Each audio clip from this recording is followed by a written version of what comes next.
mendapatkan sahnya as-sujud bila mana batin daripada jari-jari kaki ini adalah menyentuh kepada tanah. Yang tidak diperbolehkan adalah bila mana posisi kaki seperti ini.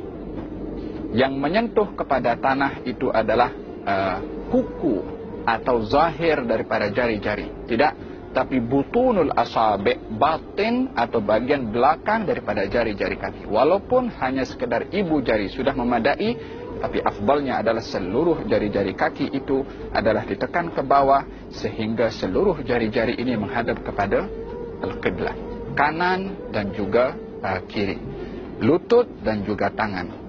Posisi tangan bila mana sujud adalah berada di tanah menghadap kepada al-qiblah, sejajar dengan jatuhnya atau sejajar dengan bahu kita.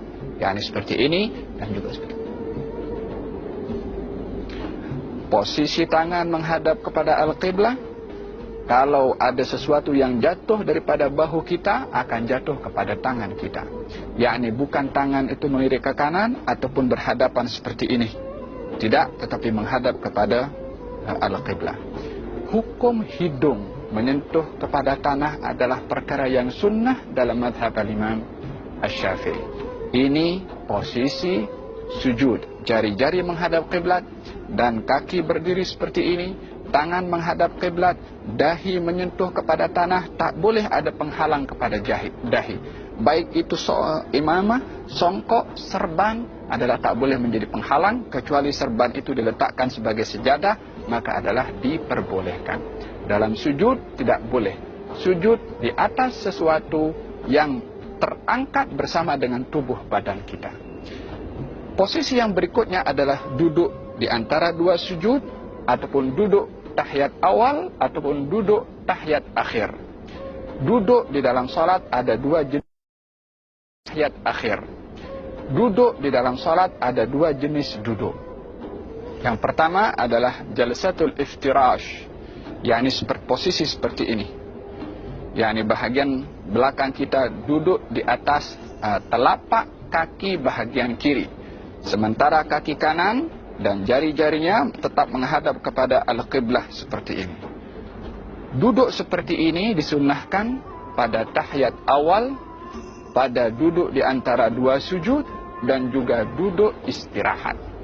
Dalam 3 kaifiyah atau setiap duduk yang tidak ada salam setelahnya, maka disunnahkan duduk iftirash seperti ini. Apakah iftirash? Duduk di atas telapak kaki kiri, sementara kaki kanan berdiri tegak. Adapun duduk yang kedua namanya duduk tawarruk, yaitu duduk pada saat seseorang setelah duduk itu akan salam. Maka posisinya berbeza. Kaki kiri masuk ke dalam dan kita duduk terus menyentuh kepada tanah, sementara posisi kaki kanan adalah tetap seperti ini, jari-jari menghadap kepada al-qiblah. Tidak seperti ini ataupun tidak pun seperti ini. Duduk seperti ini juga tidak termasuk daripada yang disunnahkan di dalam as-salah, yang kalau seseorang duduk seperti ini bukanlah dikatakan salatnya itu terbatal, akan tetapi tidak melakukan sunnah di dalam as-salah. Dalam tahiyat akhir adalah duduk dalam keadaan jari kaki kanan menghadap kiblah, kaki kiri masuk dalam, dan juga bahagian belakang ini duduk menyentuh kepada tanah. Posisi tangan ketika berada dalam keadaan at-tahiyyat adalah baik tahiyat awal ataupun tahiyat akhir, jari-jari kiri berada pada bahagian lutut paha kiri, dan jari-jari kanan berada dalam keadaan digenggamkan seperti ini, kecuali dua jari, jari telunjuk dan juga jari atau ibu jari. Jari telunjuk dan juga ibu jari. Cara yang digalakkan atau disunnahkan dalam mazhab al-Imam Syafi'i adalah bila mana seseorang itu ingin mengangkat ataupun at-tahiyat, katalah tahiyat awal atau tahiyat akhir, posisi telapak tangan kiri berada tepat pada lutut, telapak tangan tepat juga berada pada lutut, 3 jari daripada tangan kanan digenggamkan, kecuali ibu jari dan juga jari telunjuk yang berada dalam posisi seperti ini. At-tahiyyatul mubarakatus salawatut tayyibatu lillah. Assalamu alayka ayyuhan nabiyyu wa rahmatullahi wa barakatuh. Assalamu alayna wa ala ibadillahis salihin. Ashhadu an la ilaha illallah. Bila mana sebut illallah, barulah tangan atau jari-jari telunjuk ini diangkat dan jari atau ibu jari berada di dalam dua keadaan. Boleh seperti ini, yakni menyentuh kepada jari telunjuk di bawah, ataupun boleh seperti ini, yakni menyentuh kepada jari yang tengah. Posisi ibu jari boleh menyentuh jari tengah, atau posisi ibu jari boleh menyentuh kepada jari telunjuk. Ini posisi kepada ibu jari.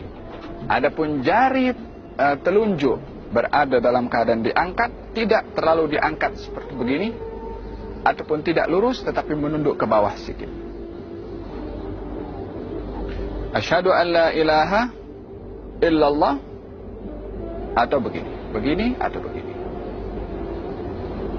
Dua kaifiyah ini adalah ada di dalam cara melakukan at-tahiyyat.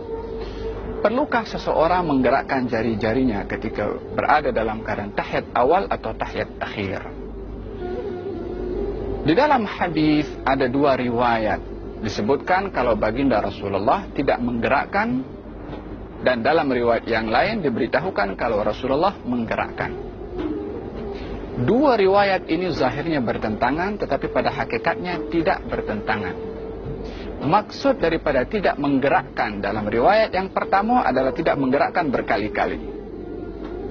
Maksud daripada menggerakkan dalam riwayat yang kedua adalah menggerakkan sekali. Yakni dalam bahasa Arab itu yuharriku. Yuharriku dipahami dengan dua makna. Makna yang pertama, menggerak-gerakkan. Kalau menggerak-gerakkan, ini yang dipakai oleh sebahagian pandangan yang mereka bila mana tahiyat menggerakkan berkali-kali. Disebabkan memahami hadis itu dengan fahaman menggerak-gerakkan, maknanya lebih daripada sekali. Yang memahami hadis itu menggerakkan sahaja, maknanya sekali sahaja, daripada atas daripada bawah ke atas. Asyhadu an la ilaha illallah, maknanya dia juga pun menggerakkan. Maka dalam hal ini, dalam mazhab Imam Syafi'i, yang menjadi pegangan adalah menggerakkan sekali sahaja, juga sesuai dengan hadis Nabi Muhammad sallallahu alaihi wasallam. Bila mana selesai daripada at-tahiyyat fil alamin innaka hamidum majid, disunnahkan seseorang tidak terus salam, tapi bagi ruang sedikit. Fil alamin innaka hamidum majid. Bila mana nak mengucap assalam, assalamu alaikum warahmatullah. Yani setelah sebutan kum baru menoleh ke kanan, dan setelah sebutan kum baru menoleh ke kiri. Tapi tidak bersamaan dengan sebutan assalamu alaikum. Adalah tidak menepati kepada sunnah. Dan juga tidak perlu kita menggerakkan kepala berkali-kali. Assalamu alaikum warahmatullah. Assalamu alaikum warahmatullah. Gerakan ini bila mana 3 kali berturut-turut akan menyebabkan batalnya salat seseorang, karena perkara membatalkan salat adalah bergerak 3 kali berturut-turut. Jadi cara salam yang benar, assalamu alaikum warahmatullah. Kembali kepada kiblat balik, assalamu alaikum warahmatullah. Tidak pun daripada kanan terus menoleh ke kiri. Assalamu alaikum warahmatullah. Kembali kepada kiblat, assalamu alaikum warahmatullah. Hati-hati daripada dada bergerak ke kanan atau dada bergerak ke kiri, yang boleh menyebabkan, mungkin kalau bergerak sebelum salam itu sempurna, akan menyebabkan batalnya salat tersebut. Kalau seseorang menyebutkan assalamu alaikum, batal salat seseorang disebabkan berpaling daripada kiblat sebelum dia keluar daripada as-salat. Semoga Allah subhanahu wa ta'ala jadikan salat kita salat yang sempurna dan tergolong orang-orang yang mendirikan as-salah. Wallahu ta'ala a'lam.